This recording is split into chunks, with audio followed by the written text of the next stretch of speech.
本気を出してね。 Every 3 months, she began. Her voice as smooth as palm wine, but sharp as a knife. You shall bring the sperm of the man you have seduced. You shall offer it to the altar. And hear me well, sisters. Any man whose seed touches the stone shall lose his destiny. His manhood will die. His good fortune will become yours, and he will walk this earth empty. He will become an empty vessel. The room burst into dark laughter, echoing against the stone walls like something from the underworld. They weren't playing, they were feeding. They were called the White Angels, a name that carried elegance and terror. In Lagos, if you saw a convoy of white Range Rovers pulling into Echo Hotel around 2 a.m., you were witnessing a silent parade of power.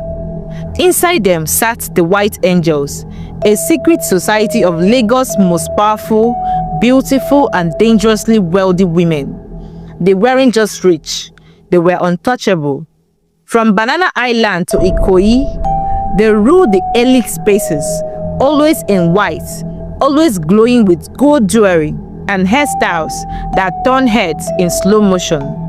To the public, they were CEOs, socialites, influencers, and heiresses. But behind the gated mansion in Lekki Phase 1, inside their hidden temple, they became something else entirely. It was initiation night. The moon was heavy, Lagos traffic had died down, and only the crickets were awake. Benisa Okese, the leader, stood by the stone altar at the center of the underground sanctuary. Her hair was wrapped in white silk, and a single gold bangle gleamed on each wrist. Her eyes held secrets older than Lagos itself. She raised her hands, and the room of women, all dressed in flowing white, fell silent. Every 3 months, she began, her voice as smooth as palm wine, but sharp as a knife. You shall bring the sperm of the man you have seduced. You shall offer it to the altar. And hear me well, sisters. Any man whose seed touches this stone shall lose his destiny. His manhood will die. His good fortune will become yours. And he will walk this earth empty. He will become an empty vessel. The room burst into dark laughter, echoing against the stone walls like something from the underworld. They weren't playing, they were feeding. Samantha drove a billionaire to madness. Helen made a senator vanish from public life. Claudia, sweet innocent Claudia, emptied a bishop's bank account with a smile and a silk scarf. But not all gods live forever. Sonia Ibe was one of the youngest in the club, 26, fierce, and already on her second offering. Men fell for her like the Third Mainland Bridge was collapsing again. She had no time for softness. Her eyes stayed cold, even when she smiled. Her body was a weapon, and she wielded it like a goddess with no mercy. On a humid Wednesday, she walked into the Palms Mall just to distract herself while waiting for the next target to appear. And like clockwork, he did.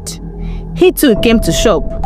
Tall, dark-skinned, like roasted kola nuts, dressed in a plain black kaftan, with a Rolex that didn't scream money but whispered it. When he saw her, he smiled. "You look like you belong in a painting," he said casually. Sonia didn't flinch. "And you look like you rehearse your lines." He laughed. "Touché, but I meant it." As she paid for her items, he leaned in. "Let me pay for that." "I can pay for myself," she said, not missing a beat. "I know," he replied, handing her a black card with a strange lion logo. "Take it anyway. You might want to use it on something bigger." She hesitated, took the card. No name, no bank, just that symbol. They exchanged no names, only hits. By the weekend, she tested the number he scribbled on the back of her receipts. He replied with a hotel name, the Avalon Suites, Victoria Island, room 707. That Saturday night, everything felt off. The suite was dimly lit. The AC hummed low. He offered her wine. She declined. She wasn't here to drink. She was here to collect. But as they moved into each other, kissed under the dim lights, and shared skin and secrets, she felt something strange. A pull, like he was reaching inside her soul with every breath. When it was over, she slipped into the bathroom, collected what she came for, and smiled into the mirror. She had won again. But while she was still in the bathroom, the man stood silently. He picked up her underwear with gloved hands, wrapped it in black lion, and whispered a prayer in a forgotten language. He too had a temple. That night, the sacred chamber of the white angels in Lekki was lit by 13 white candles. Each woman sat in a circle dressed in flowing silk, faces calm but expectant. It was time for the quarterly offering. A golden ball sat in the middle of the circle, carved from ivory, blessed in blood, guided by silence. One after the other, the women stepped forward and dropped their vials of their collected sperm into the bowl. Each name whispered into the flame. Each man they had conquered would begin to lose everything: destiny, fortune, masculinity, drained. Then came Sonia. She stepped forward, face glowing with pride, hips swaying in quiet arrogance. She knelt before the altar, placed her vial in the golden ball, and bowed her head with silent power. Vanessa, their leader, moved to the altar and lifted Sonia's bowl with both hands. But the moment she tilted it over the sacred bowl, the temple groaned. The ground trembled. The candles flickered and died. A sudden cold wind tore through the room like an angry spirit had entered uninvited. Vanessa's eyes snapped open. She didn't pour it, she snatched it back. "Where did you get this?" Her voice echoed unnaturally, like it wasn't just her speaking. Sonia looked confused, but composed. "A man I met at the mall. He didn't give his name." Vanessa inhaled sharply. Her eyes turned inward. She was saying, "This is not ordinary," she said, voice heavy with dread. "This man, he belongs to something ancient, something dangerous." She placed the vial down slowly, like it could explode. Then she closed her eyes, whispering incantations in a tongue long buried. A dark whisper surrounded the circle. "He is marked by blood." Meanwhile, deep in a forested compound outside Iyana Ipaja, hidden under the name of an abandoned construction site, the men of the Ikemba fraternity gathered. Shirtless with white chalk patterns on their skin and cowries around their necks, they formed a circle around a black obsidian altar. It was time for their own offering. Each man stepped forward, placed the underwear of a seduced woman onto the flame, and recited her name. As each one burned, spiritual energy was released. Youth, favor, and life force transferred into the men. Then came David. He stepped forward silently and dropped Sonia's underwear onto the fire. Boom! The altar cracked down the middle. The air twisted. The fire turned black. A sudden scream tore through the skies. No one knew where it came from. The leader, Elder Maduka, stumbled backward. "Where did you get this from?" he growled, voice trembling. David answered, "A woman I met at the mall. She didn't give her name, and I didn't care." Maduka staggered, closed his eyes, and fell to his knees. He began chanting. The spirit had to be consulted. This was not normal. Suddenly, his eyes rolled back and he saw a white temple. He saw a golden ball. He saw 13 women dressed in white, laughing like demons. He saw Sonia. Then he screamed, "You fool!" He shouted at David. "You have offered the clothes of a white angel, a woman of the altar. You have opened a doorway of destruction." David paled. Maduka rose with fury. "We must retrieve your sperm from their altar. If her cult absorbs your essence, our entire brotherhood will bleed." Back in Lekki, Vanessa stood frozen, eyes glowing faintly with power. "The spirits are restless," she said to the women. "That man you laid with is from the Ikemba fraternity, a block cult, male-dominated. ruthless. They have vested power through our body parts. You have given him your clothes, and he has given us his seed. Sonia's breath caught in her throat. So, what does that mean? She asked. It means, Vanessa whispered, the balance is broken, and someone is going to die. Just then, a gust of wind slammed the temple doors open, and standing there, cloaked in dark ash clothes, eyes red with fire, was Elder Maduka. The women gasped. He did not walk, he glided. His feet never touched the floor. His presence was like thunder in human form. Return what is mine, he bellowed. Give me the seed of my son, and we shall live in peace. Vanessa stood tall. Return what belongs to my daughter first. Her cloth was taken under the seat. We will not be violated. The two leaders locked eyes. Magic crackled between them like lightning about to strike.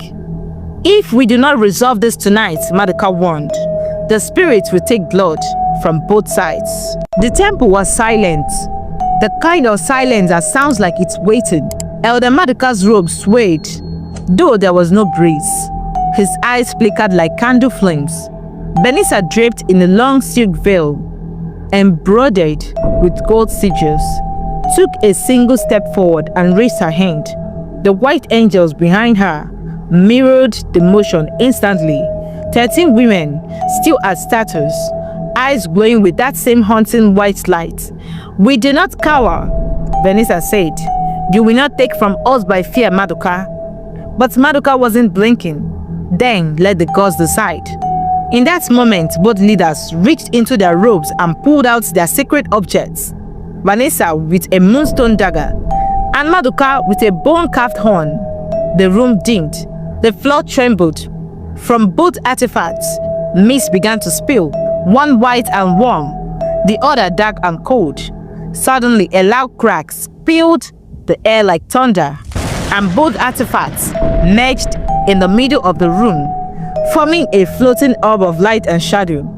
This was the summoning of the Bargain Temple, an ancient ritual where cults who have crossed lines settle their disputes by offering sacrifices before the spirits intervene violently. A ghostly voice echoed through the chamber. It sounded male, female, and animal all at once. One sperm, one cloth, one fate disrupted. You have until the next full moon to return what was taken, or the bloodline of the offenders will pay. Sonia staggered. David, in the Ikemba temple, miles away, clutched his chest at the same moment. They were bonded now. Meanwhile, back at the Ikemba compound, Maduka turned to David with fury in his eyes. You have entangled your seed with a queen, a cursed queen. Do you know what that means? David shook his head. It means if she dies, you die. If you rise, she rises. The spirits have made a tie. What was meant for sacrifice has now become a shared fate. Elsewhere in Lagos, storm clouds were gathering over the city, unnatural, too dark for evening. Every dog was howling. Pregnant women reported strange dreams. A pastor in Surulere fell into a trance during service and began screaming, "The waters are at war! The waters are at war!" Back in the temple of the white angels, Vanessa turned to the circle. Prepare the sacred mirror. We need to see what binds them. The women moved quickly, dragging out a large oval mirror, rimmed with old ivory tucks. Vanessa sliced her palm and smeared the blood against the glass. Instantly, the mirror rippled, and in its surface, a vision unfolded. Sonia and David in bed. But not just in lust. There was laughter, connection, a flicker of something more than just mission. Vanessa gasped. Oh no! She looked shaking for the first time. They have accidentally formed an unconscious soul tie. The kind even the gods can't undo easily. Sonia collapsed to the floor, weeping. What does it mean for me? It means, Vanessa said slowly, he is not just a threat now. He is yours. The blood moon is coming. The spirits are restless. Two cause are at war, but destiny has made lovers of enemies.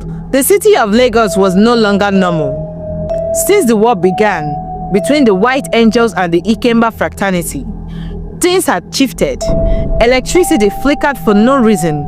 Birds flew backwards at dawn. The water in Lekki turned black for 3 days. But in the middle of it all was a small unsuspecting family. Sophia and her husband Chuka. Sophia had noticed it first. Their business, once thriving, collapsed overnight. Contracts vanished. Investors pulled out. Even their generator refused to start. They had been married for years, yet no child. And she was not even at fault. Chuka, once proud and loud, began to walk like a man whose soul had been unplugged. Sophia cried. She fasted. She begged God. She attended church to pray all the time, until one Tuesday evening, during a midweek service, the pastor suddenly paused mid-sermon, dropped his mic and stared directly at her. Sister Sophia, stay behind. There is something the Lord must show you. She stayed. In the silence of the empty church, the pastor paced slowly, then stopped. The Holy Spirit revealed to me, your husband has laid with a cursed woman, a daughter of Jezebel. From a cult so dark, her womb is a graveyard and her body a trap. Sophia gasped. Her chest tightened. Chuka, your husband. The pastor nodded solemnly. He had been spiritually harvested. Tell your husband I need to see him. He has to be delivered. Sophia was heartbroken. She couldn't believe her husband was cheating on her all the while. When she got home, all hell broke loose. So this is what you have been doing? She screamed. You destroyed our life for cheap pleasure. Cheating on me with a dangerous woman. Ekwa? Chuka, how could you? Chuka stood there stunned. Sophia, I swear, I didn't know. She was just beautiful. I met her at an art gallery.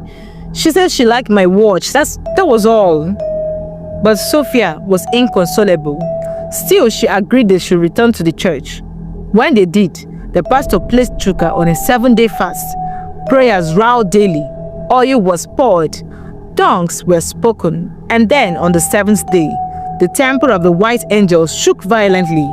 In their underground lair, the golden altar cracked straight down the middle. Vanessa, the high priestess, jolted from meditation. Something is interfering, she shouted. A spiritual force is breaking our covenants with one of these vessels we harvested. The women rushed forward. Candles blew out.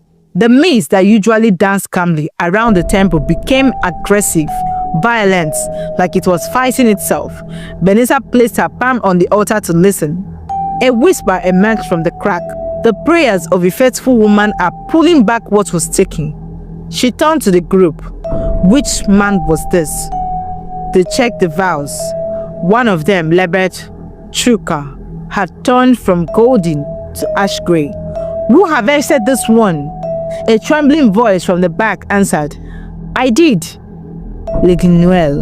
Vanessa turned slowly, her face unreadable. Bring her to me. Noel. One of their early youngest recruits stepped forward. Her eyes were wide with fear. I didn't know he was married, she whispered. He didn't even have a ring. Vanessa's voice was ice. You have caused a leak. Because of you, prayers are draining our power. Suddenly, in the Ikeba temple, Maduka sneered. I feel it. The white angels are weakening. He stood before his men, gripping his staff of judgment. Now is the time to strike.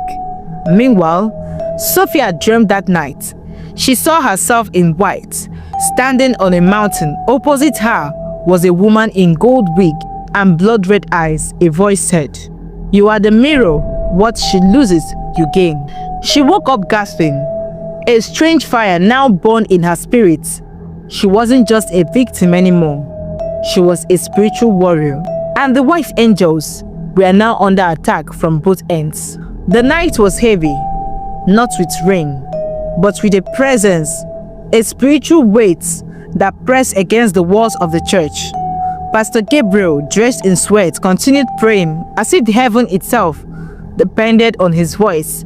In the middle of the vigil, the atmosphere changed. The air thickened. The candles began to flicker violently. Then they appeared, clad in their flowing white robes, dripping with gold and arrogance. The white angels appeared in the church, chanting, hissing, circling. Their voices rose like a demonic choir. "Return what is ours. You have interfered. He belongs to us." Thunder cracked violently outside. The ground trembled, but Pastor Gabriel stood still, clutching the olive oil like a sword. With one mighty prayer, he shouted, "Let the fire of the Most High consume darkness." He flung the oil onto the air. Boom! An explosion of light. The white angels screamed, their bodies contorting in agony. One by one, they disappeared into ashes, leaving behind nothing but smoke and whispers. But their leader, Vanessa, remained, blood running from her nose, her skin pale, but her pride untouched. She laughed. "You think you can challenge me? I was born under the moon, raised by shadows, fed by spirits." But suddenly a figure teleported into the church, a dark storm wrapped in human skin. Maduka, the leader of the Ikemba fraternity. "Now that you are weak," he growled, "you are mine." He struck her with a blast of dark force. Vanessa screamed and vanished, her body hauled back to the altar of the broken temple. Everything in the white angel sanctuary was in ruins. The gold melted. The sacred vows cracked. The mirror of destiny shattered. Vanessa staggered in, weeping like a wild mad woman. "No! No! This cannot be! We were gods! We were queens!" But the women, all the white angels, lay lifeless on the cold marble floor. The prayers had destroyed not just their temple, but everything they had stolen. Meanwhile, back in the church, Madoka, though powerful, turned to face Pastor Gabriel, ready for the final blow. "You have killed my kingdom. You will pay for it." But Pastor Gabriel did not flinch. He raised his hand and cried out, "You wicked prince of the air, your time is up. Let fire answer." A beam of light, pure and holy, struck Madoka in the chest. He screamed. His body caught fire and disintegrated into ash. The Ikemba temple fell that very moment.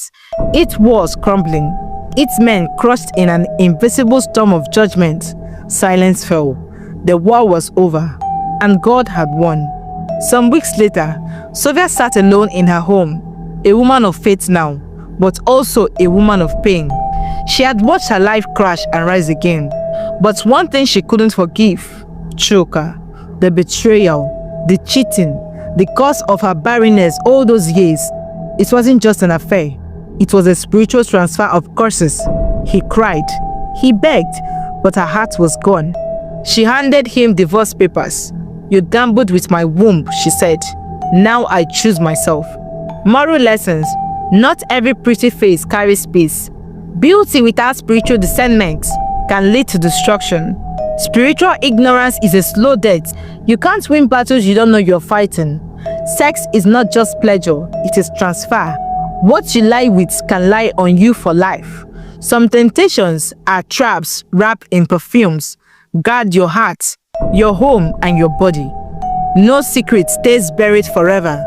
The spirit's realm doesn't forget, and the consequences always arrive sooner or later.